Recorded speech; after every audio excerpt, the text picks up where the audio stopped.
ഇന്ന് പരിശുദ്ധ യാക്കോബായ സുറിയാനി സഭയെ സംബന്ധിച്ച് ഏറെ സന്തോഷകരമായ ഒരു സുദിനം തന്നെയാണ്.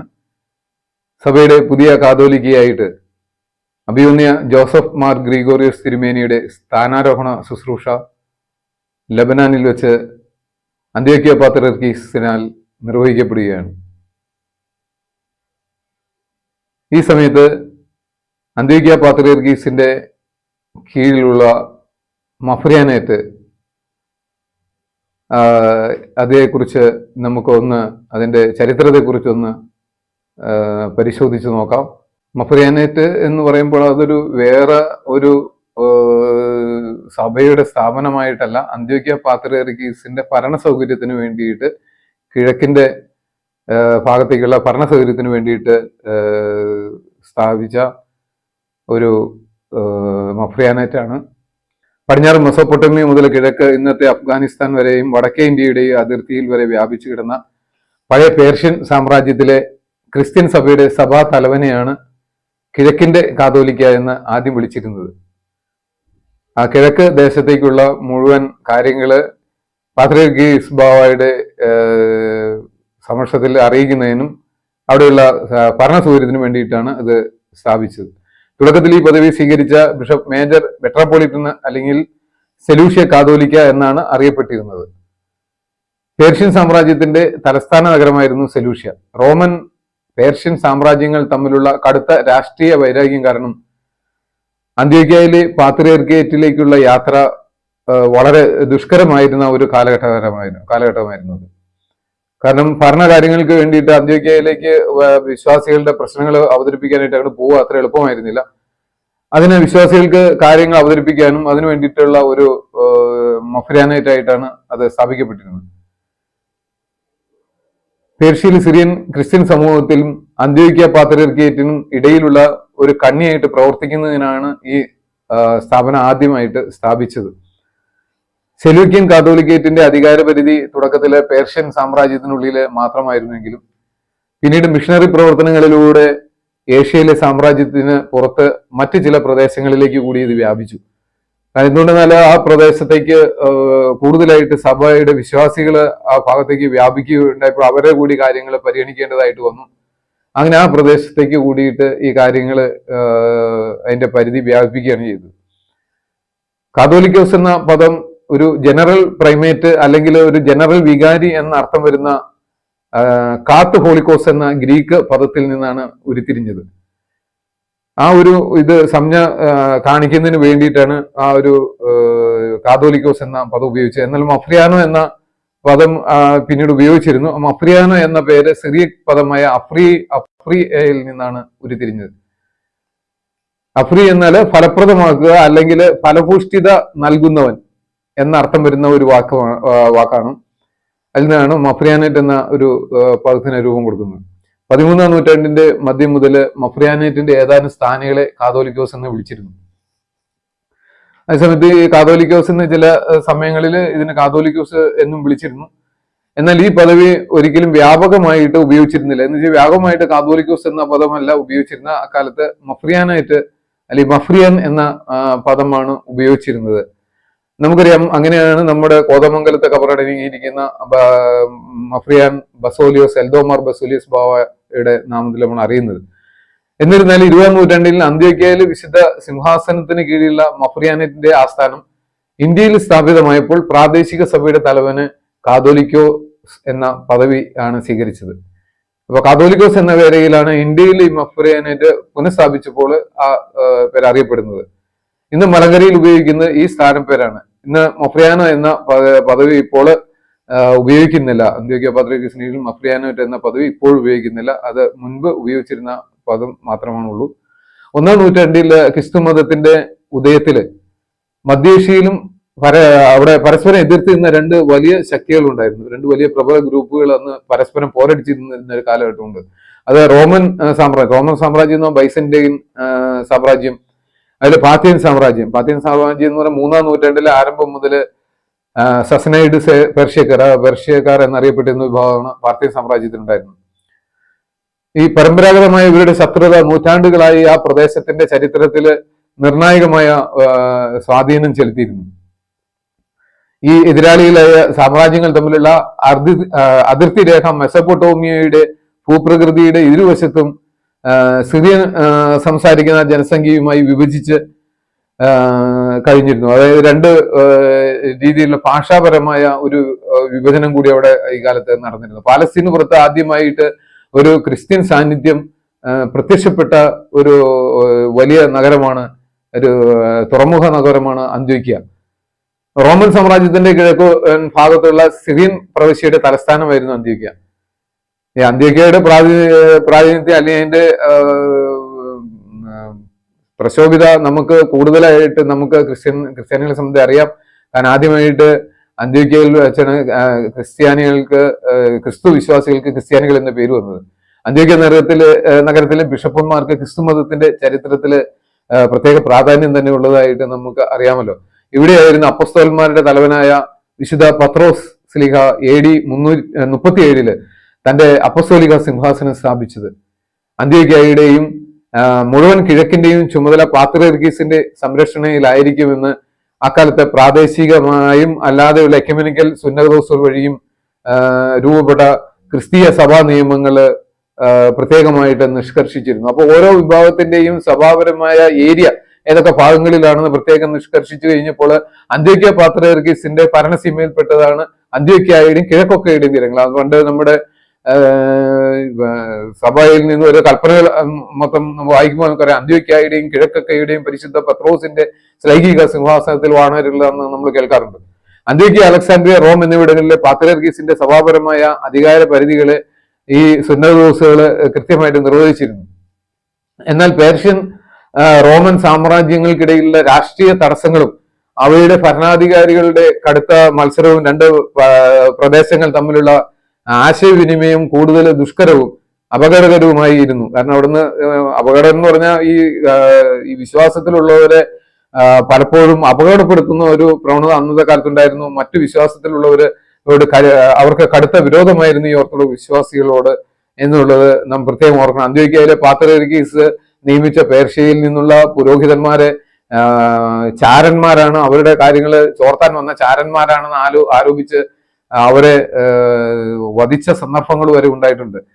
അതിനാൽ പേർഷ്യൻ പ്രദേശത്ത് ഭരണം നടത്താനായിട്ട് പാത്രിയർക്കീസ് ഒരു സഭാസ്ഥാനിയെ അവിടെ ചുമതല ഏൽപ്പിക്കേണ്ടത് ആവശ്യമായിരുന്നു. കാരണം അത് പാത്രിയർക്കിയറ്റിന്റെ കീഴിൽ നിയമാനുസൃതമായിട്ടുള്ള ഒരു സ്ഥാപനമാണെന്നുള്ള ഒരു സ്ഥിതിയിൽ ഒരാളെ അവിടെ സ്ഥാപിക്കേണ്ടതായിട്ടുള്ള ഒരു ആവശ്യം തന്നെ വന്നു. അപ്പൊ അങ്ങനെ സെലൂഷ്യ എന്ന് പറയുമ്പോൾ പേർഷ്യൻ രാജ്യത്തിന്റെ പ്രവിശ്യയുടെ തലസ്ഥാനമാണ്. കാതോലിക്കേറ്റിന്റെ സെലൂഷ്യയിൽ കാതോലിക്കേറ്റിന്റെ ചരിത്രപരമായ ആസ്ഥാനം അവിടെ അങ്ങനെയാണ് തുറക്കുന്നത്. സെലൂഷ്യയിലെ കാതോലിക്കോസ് പേർഷ്യൻ സാമ്രാജ്യത്തിലെ അന്ത്യോക്യ പാത്രിയർക്കീസിന്റെ ഡെപ്യൂട്ടി ആയിട്ട് പ്രവർത്തിച്ചു. ഡെപ്യൂട്ടി എന്ന അന്ത്യോക്യ പാത്രിയർക്കീസിന്റെ കീഴിലുള്ള ഒരു മഫ്രിയാനേറ്റാണ്. അത് സ്വയംഭരണാവകാശം എന്ന് നിർവചിക്കാനേ കഴിയില്ല. കാരണം അവിടെ ഇതിട്ട് ഭരണ സൗകര്യത്തിനായിട്ടാണ് അവിടെ ഒരു മഫ്രിയാനേറ്റ് തുറക്കുന്നത്. ഇന്ന് അത് മറ്റു രീതിയിൽ വ്യാഖ്യാനിച്ച് ഓർത്തഡോക്സ് വിഭാഗം അത് സ്വയംഭരണം എന്നുള്ള രീതിയിൽ വ്യാഖ്യാനിച്ച് കൊണ്ടുവരാറുണ്ട്. അവിടെ മഫ്രിയാനേറ്റ് പ്രവർത്തനം പലവിധ രാഷ്ട്രീയ കാരണങ്ങളാലും സുഗമമായിട്ട് അക്കാലത്ത് നടന്നിട്ടുണ്ടായിരുന്നില്ല. അതേസമയത്ത് AD 629 അന്ത്യോക്യയിലെയും കിഴക്കൻ പ്രദേശങ്ങളിലെയും പാത്രിയർക്കീസ് പേർഷ്യയിലെ ഈ മഫ്രിയാനേറ്റ് പുനരുജ്ജീവിപ്പിച്ച് എടുക്കുകയുണ്ടായി. സിറിയൻ ഓർത്തഡോക്സ് പള്ളിയുടെ ആദ്യത്തെ കിഴക്കൻ മഫ്രിയാനോ ആയിട്ട് ആ സമയത്ത് വിശുദ്ധ മറൂസോ ഉയർത്തി. അപ്പൊ മറൂസയാണ് ഉദ്ധരിക്കപ്പെട്ട മഫ്രിയാനേറ്റിന്റെ ആദ്യത്തെ കാതോലിക്ക. അപ്പൊ പിന്നീട് മഫ്രിയാനേറ്റിന്റെ കേന്ദ്രം ഇറാഖിലെ മുസൂൽ നഗരത്തിലെ സെന്റ് മാത്യൂസ് ഡയറയിലേക്ക് മാറ്റി. അവിടുന്ന് പിന്നെ രാഷ്ട്രീയ കാരണങ്ങളാല് സെന്റ് മാത്യൂസ് ഡയറയിലേക്ക് മാറ്റേണ്ടതായിട്ട് വന്നു. 19-ാം നൂറ്റാണ്ടിന്റെ മധ്യം വരെ അത് അവിടെ തന്നെ തുടർന്നു. എങ്കിൽ 1860 പാത്രിയർക്കീസ് ഇഗ്നാഷ്യസ് യാക്കൂബ് രണ്ടാമന്റെ കീഴില് ഡേറൂൾ അൽ സഫ്രാൻ മൊണാസ്ട്രിയിൽ അല്ലെങ്കിൽ കുർക്കുമ ദയറയില് നടന്ന സിറിയൻ ഓർത്തഡോക്സ് സഭാ സിനഡിന്റെ തീരുമാനപ്രകാരം ഈ മഫ്രിയാനേറ്റിന്റെ ഓഫീസ് നിർത്തലാക്കപ്പെട്ടു. കാരണം അവിടെ അത് നിർജീവമായ ഒരു അവസ്ഥയില് കുറെ കാലം കിടന്നിരുന്നു. അപ്പൊ അത് അവിടെ ശരിയായ രീതിയിൽ പരിപാലിക്കാനായിട്ട് ചില സാഹചര്യങ്ങളെ സാധിക്കാത്തതുകൊണ്ട് അത് ഈ മഫ്രിയാനേറ്റ് അവിടെ നിന്ന് നിർത്തലാക്കി. 1964 പാത്രിയർക്കീസ് മോർ ഇഗ്നേഷ്യസ് യാക്കോബ് മൂന്നാമന്റെ അധ്യക്ഷതയിൽ കോട്ടയത്ത് നടന്ന സാർവത്രിക സിനഡില് ഇത് ഇന്ത്യയിൽ ഈ മഫ്രിയാനറ്റ് പുനഃസ്ഥാപിക്കപ്പെട്ടു. അത് ഏറെ കാലത്തെ പരിശ്രമത്തിന് ഫലമാണ്. 1867 മുതലുള്ള പല സമയങ്ങളിലുള്ള പരിശ്രമം മൂലമാണ് ഇന്ത്യയിൽ ഒരു കാതോലിക്കേറ്റ് പുനഃസ്ഥാപിക്കുന്നതിന് കാരണമായി തീർന്നത്. ഇന്ത്യയിൽ ഈ മഫ്രിയാനറ്റ് സ്ഥാപിതമായ കാലം മുതൽ സഭ ഔദ്യോഗികമായി കിഴക്കിന്റെ കാതോലിക്ക എന്ന പേരാണ് ഉപയോഗിക്കാനായിട്ട് തുടങ്ങിയത്. അദ്ദേഹത്തിന്റെ അധികാരപരിധി കിഴക്ക് ഇന്ത്യയിൽ മാത്രമായിട്ട് അത് പരിമിതപ്പെടുത്തി. മൊത്തം കിഴക്കിന്റെ ഉള്ളതല്ല, ബാക്കിയുള്ള ഭാഗം പരിശുദ്ധ പാത്രിയർക്കീസ് നേരിട്ടുള്ള ഭരണത്തിന് കീഴിലാക്കുകയും അതേസമയത്ത് ഇന്ത്യയിൽ മാത്രമായിട്ട് ഈ കാതോലിക്കേറ്റ് പരിമിതപ്പെടുത്തിയിരുന്നു. 2002 മഫ്രിയാനറ്റിന്റെ ഓഫീസ് അതിന്റെ യഥാർത്ഥ അധികാരപരിധിയുടെ ആ ക്രമം അനുസരിച്ച് ഇന്ത്യയുടെ കാതോലിക്ക എന്ന് അതിനെ പുനർനാമകരണം ചെയ്യപ്പെട്ടു. അത് കിഴക്കിന്റെ കാതോലിക്ക എന്നുള്ളത് ഇന്ത്യയുടെ കാതോലിക്ക എന്ന രീതിയിൽ അത് പുനർനാമകരണം ചെയ്യപ്പെട്ടിട്ടുണ്ട്. സിറിയൻ ഓർത്തഡോക്സ് സഭയുടെ കാതോലിക്കേറ്റിന്റെ ആസ്ഥാനം നമുക്കറിയാവുന്ന പോലെ കൊച്ചിയിലെ പുത്തൻകുരിശിലാണ്. എപ്പിസ്കോപ്പൽ അതിന്റെ ഹൈറാർക്കിയുടെ നിലയില് കാതോലിക്കോസ് പാത്രിയർക്കീസിന്റെ കീഴ്സ്ഥാനിയാണ്. പാത്രിയർക്കീസിന്റെ സ്ഥാനത്തിന് തൊട്ട് താഴെയാണ് കാതോലിക്കോസിന്റെ സ്ഥാനം. പാത്രിയർക്കീസ് ബാവയുടെ ഡെപ്യൂട്ടി എന്ന നിലയിലാണ് കാതോലിക്കോസ് കാതോലിക്കേറ്റ് ഇവിടെ പ്രവർത്തിക്കേണ്ടതും. ആ രീതിയിൽ മാത്രമാണ് അതിന് നിലനിൽപ്പുള്ളൂ. അല്ലാതെയുള്ള വാദങ്ങളെല്ലാം തെറ്റായ ഒരു ഇതാണ്. കാരണം ആ കാതോലിക്കേറ്റ് എന്ന സ്ഥാപനം സ്ഥാപിച്ച പാത്രിയർക്കീസിന് പാത്രിയർക്കീസിന്റെ കീഴിൽ തന്നെ അത് ശരിയായ രീതിയിൽ അത് പ്രവർത്തിക്കേണ്ടതാണ്.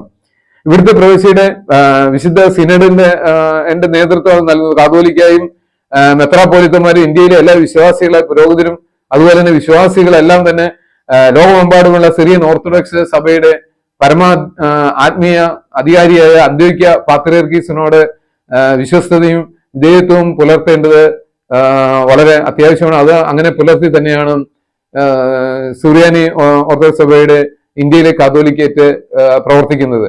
അത് തെറ്റായ രീതിയിൽ അതിൽ നിന്ന് മറുതലിച്ചു പോയവർ അതിനെ സ്വയംഭരണ കാതോലിക്കേറ്റായിട്ട് രൂപാന്തരം പെടുത്താൻ ശ്രമിച്ചത് അവർ അധികാരപരിധി കൂട്ടാൻ വേണ്ടിയിട്ടാണ്. 60ാമത്തെ മഫ്രിയാനോ ആയിട്ട് ഇറാഖിലെ മർദീനിൽ നിന്നുള്ള എൽദോമാർ ബെസോലിയസ് ബാവയായിരുന്നു 60ാമത്തെ കാതോലിക്ക. 1685 കോതമംഗലം വിശുദ്ധ മാർത്തോമ ചെറിയ പള്ളിയില് പരിശുദ്ധൻ കബറടങ്ങി. 68ാമത്തെ കാതോലിക്ക ആയിരുന്ന മോർ ബെസോലിയസ് ചക്രള്ള മൂന്നാമൻ 1764 കണ്ടനാട് വിശുദ്ധ മർത്താമറിയം പള്ളിയിൽ കബറടക്കപ്പെട്ടു. അങ്ങനെ 2 കാതോലിക്കന്മാര് വിദേശത്തു നിന്നുള്ള പുറത്തു നിന്നുള്ള 2 കാതോലിക്കന്മാർ അന്ത്യോക്യ പാത്രിയർക്കീസ് കീഴിലുള്ളവർ ഇവിടെ ഇന്ത്യയിൽ കബറടക്കപ്പെട്ടിട്ടുണ്ട്. ഇന്ത്യയിൽ നിന്നുള്ള കാതോലിക്കേഴ്സായിട്ട് അത് ഇന്ത്യയിൽ മഫ്രിയാനേറ്റ് സ്ഥാപിച്ചതിന് ശേഷം ഇവിടെ ആദ്യമായിട്ട് കാതോലിക്കേഴ്സ് ആവുന്നത് കാതോലിക്കേഴ്സ് 78ാമത് കാതോലിക്കയായിട്ട് വാഴിക്കപ്പെടുന്നത് മാർ ബസോലിയസ് ഔഗൻ ഒന്നാമനാണ്. അദ്ദേഹത്തിന്റെ പ്രവർത്തനം ആ സമയത്ത് 2 സഭകളും നമ്മൾ യോജിപ്പിന്റെ കാലഘട്ടമായ 1964 മുതൽ 1975 വരെയാണ് അദ്ദേഹം ഉണ്ടായിരുന്നത്.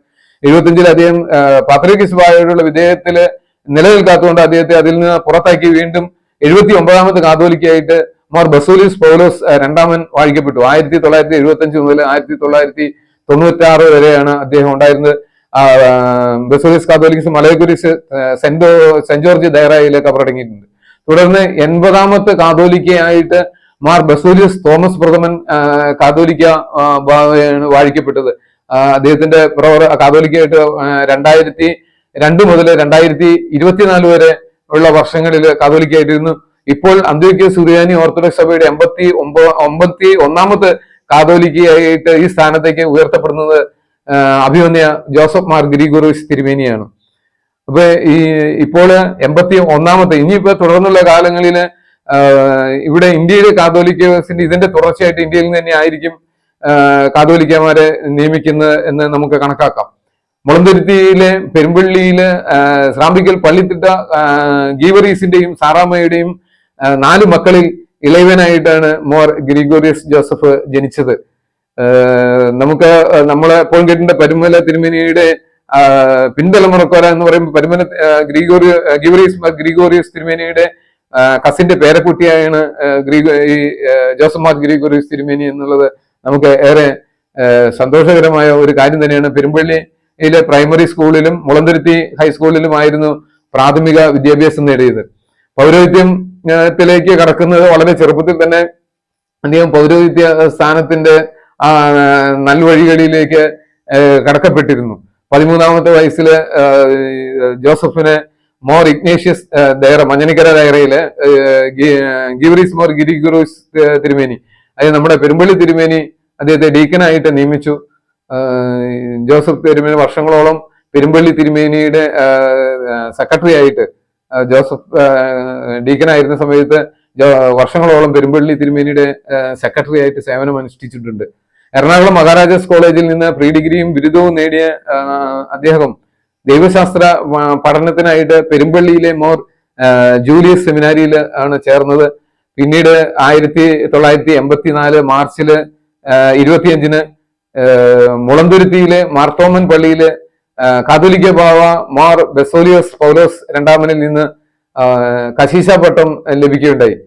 ആ കശീശ പട്ടം ലഭിച്ച് വളരെ കാലം അദ്ദേഹം വീണ്ടും അങ്ങനെ തന്നെ തുടർന്നു. മോർ ജോസഫ് അയർലൻഡിലെ ഡബ്ലിനിൽ ട്രിനിറ്റി കോളേജിൽ നിന്ന് തത്വശാസ്ത്രത്തില് ബിരുദാനന്തര ബിരുദവും, പിന്നീട് അതിനുശേഷം യുണൈറ്റഡ് സ്റ്റേറ്റിൽ നിന്ന് ദൈവശാസ്ത്രത്തില് ഉന്നത പഠനവും നേടിയിട്ടുണ്ട്. US-ലായിരുന്നപ്പോൾ അവിടെ നമ്മുടെ യാക്കോബായ സുറിയാനി സഭയുടെ നിരവധി പള്ളികളുടെ വികാരിയായിട്ട് അവിടെ സേവനം അനുഷ്ഠിച്ചിട്ടുള്ള പിതാവിന് അഭിമന്യ ജോസഫ് മാർ ഗ്രിഗോറിയോസ് തിരുമേനിയാവുന്നതിന് മുമ്പാണ് അവിടെ വികാരിയായിട്ടിരുന്നത്. ജോസഫിന് മോറാൻമാർ ഇഗ്നാത്തിയോസ് സക്ക പ്രഥമൻ 1994 ജനുവരി 15-ന് ദമസ്കാസിൽ വെച്ച് റംബാനായിട്ട് നിയമിച്ചു.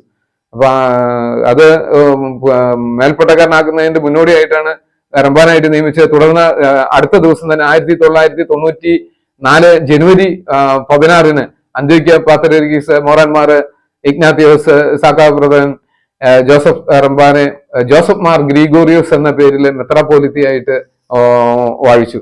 കൊച്ചി ഭദ്രാസനത്തിന്റെ ചുമതലയും നൽകി. 1996 മുതൽ 2002 വരെ മലങ്കര യാക്കോബായ സുറിയാനി സൺഡേ സ്കൂൾ അസോസിയേഷന്റെ ചുരുക്കത്തിൽ പറഞ്ഞ MJSSയുടെ പ്രസിഡന്റ് ആയിരുന്നു ഈ തിരുമേനി, അഭിമന്യ തിരുമേനി. 2009 മോർ ബെസോലിയോസ് തോമസ് പ്രഥമൻ കാതോലിക്ക ബാവ മെത്രാപോലിത്തൻ ട്രസ്റ്റി സ്ഥാനത്ത് നിന്ന് സ്ഥാനമൊഴിഞ്ഞ അതിനെ തുടർന്ന് സഭയുടെ കൂടി അസോസിയേഷൻ ജോസഫ് മാർ ഗ്രിഗോറിയോസ് തിരുമേനിയുടെ മെത്രാപോലിത്തൻ ട്രസ്റ്റി ആയിട്ട് തെരഞ്ഞെടുക്കുകയുണ്ടായി. അപ്പൊ ഈ മെത്രാപോലിത്തൻ ട്രസ്റ്റി സ്ഥാനത്തേക്ക് അദ്ദേഹം തെരഞ്ഞെടുക്കപ്പെട്ടു. 2024 ഫെബ്രുവരിയില് പാത്രിയർക്കീസിന്റെ ഇന്ത്യ സന്ദർശന വേളയിൽ ഫെബ്രുവരി മാസം ഇന്ത്യ സന്ദർശിച്ച ആ സമയത്ത് അദ്ദേഹത്തിന് മലങ്കര മെത്രാപ്പോലീത്ത എന്ന പദവി നൽകി പ്രത്യേകം ആദരിക്കുകയുണ്ടായി. മാർ ബസോലിയസ് തോമസ് പ്രഥമൻ കാതോലിക്ക ബാവ ഈ അടുത്ത് നമുക്കറിയാം കാലം ചെയ്തതിനെ തുടർന്ന് 40-ാമത്തെ മൊറാൻമാർ ബസോലിയസ് തോമസ് പ്രഥമൻ കാതോലിക്ക ബാവ കാലം ചെയ്തതിനെ തുടർന്ന് അദ്ദേഹത്തിന്റെ 40-ാം ചരമദിനത്തോടനുബന്ധിച്ച് അന്ത്യോക്യയിലെ പാത്രിയർക്കീസ് വന്നപ്പോൾ ജോസഫ് മാർ ഗ്രിഗോറിയോസ് തിരുമേനിയെ പുതിയ കാതോലിക്കോസ് ആയിട്ട് വാഴിക്കും എന്ന സന്ദേശം വിശ്വാസികൾക്ക് നൽകിയുണ്ടായി. അതനുസരിച്ച് 2025 മാർച്ച് 25 ചൊവ്വാഴ്ച കിഴക്കിന്റെ കാതോലിക്കയായിട്ട് അദ്ദേഹത്തിന്റെ, അതായത് ഇന്ന് അദ്ദേഹത്തിന്റെ സ്ഥാനാരോഹണ ശുശ്രൂഷ ലബനനിലെ അച്ഛനിലുള്ള പാത്രിയർക്കൽ അരമനയ്ക്ക് സമീപമുള്ള സെന്റ് മേരീസ് സിറിയൻ ഓർത്തഡോക്സ് കത്തീഡ്രലിൽ നടത്തുകയാണ്. ജോസഫ് മാർ ഗ്രിഗോറിയോസ് തിരുമേനി മുമ്പൊരിക്കല് ആണ് പറഞ്ഞ കാര്യം ഈ തരുണത്തില് നമുക്ക് ഓർക്കുന്നത് നല്ലതായിരിക്കും എന്ന് ഞാൻ കരുതുകയാണ്. കാരണം അദ്ദേഹം അറിവ് നേടാനും മുന്നോട്ടുള്ള വഴി കണ്ടെത്താനുമായി ധാരാളം പുസ്തകങ്ങൾ, പ്രത്യേകിച്ച് നമുക്കറിയാം വേദശാസ്ത്ര പഠനത്തിന് പോകുന്ന അനേകം ചരിത്ര പുസ്തകങ്ങൾ വായിക്കേണ്ടതായിട്ടുണ്ട്. അങ്ങനെ ഒട്ടേറെ പുസ്തകങ്ങൾ ഞാൻ വായിച്ച് പഠിച്ചിട്ടുണ്ട്. പക്ഷെ നൂറ്റാണ്ടായി ഞാൻ കണ്ടുപഠിച്ചുകൊണ്ടിരിക്കുന്ന ഒരേ ഒരു പുസ്തകമാണ്, ജീവിക്കുന്ന പുസ്തകം ആയിരുന്നു. അത് ശ്രേഷ്ഠ ബസോലിയസ് തോമസ് പ്രഥമൻ കാതോലിക്ക ബാവയുടെ ജീവിതം തന്നെയാണ്. എന്റെ മാത്രമല്ല മലങ്കര സഭയിലെ ഓരോരുത്തരുടെയും മനസ്സിലെ പിതൃബിംബമാണ് ശ്രേഷ്ഠ ബാവ. അദ്ദേഹം ലാളിച്ചും സ്നേഹിച്ചും ശാസിച്ചും കരുതലോടെ ചേർത്ത് നിർത്തിയും ഒരു പിതാവ് മക്കളോട് എങ്ങനെ പെരുമാറുന്നുവോ അതുപോലെ സഭയെ പതിറ്റാണ്ടുകളോളം പോറലേൽക്കാതെ അന്ത്യോക്യായെ വിശ്വാസത്തിന്റെ തണലിൽ നിർത്തി വിശ്വാസികളെ പരിപാലിച്ചു. അന്ത്യോക്യ മലങ്കര ബന്ധം നീണാവാഴട്ടെ എന്ന് വിശ്വാസികളെ ഏറ്റുപറയുവാൻ തക്കവണ്ണം അത്ര ശ്രേഷ്ഠതയോടെ കാത്തു പരിപാലിച്ച ശ്രേഷ്ഠ ഇടയനാണ്. ബലിവേദികളിലെ ശ്രേഷ്ഠ പുരോഹിതൻ, പടനിലങ്ങളിലെ പോരാളി. ആ ശ്രേഷ്ഠ ഇടയന്റെ സമർപ്പണത്തിന്റെ വിശുദ്ധി ഉൾക്കൊണ്ട് ഈ സഭയെ നയിക്കാൻ കാതോലിക്കയായി സ്ഥാനാരോഹണം ചെയ്യപ്പെടുന്ന അഭിവന്യ ജോസഫ് മാർ ഗ്രിഗോറിയസ് തിരുമേനിക്ക് കഴിയട്ടെ എന്ന് നമുക്ക് ഇപ്പോൾ പ്രാർത്ഥിക്കാം. India, a country of great history and civilization, although made of several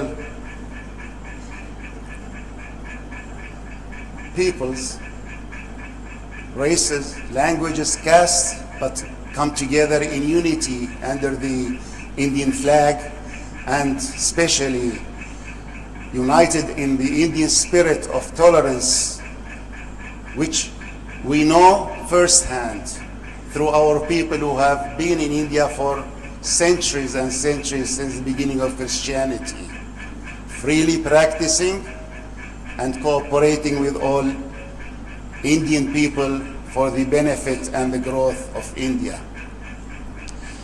We likewise extend our thanks and appreciation to the Chief Minister of Kerala, one of the great states of India. A state known for its rate of literacy. Almost 100% of the people of Kerala read and write and learn. His Excellency Mr. Pinarayi Vijayan, the Chief Minister, who is no stranger to us, whom we met several times and who holds special place in his heart for our people as he does for the entire people of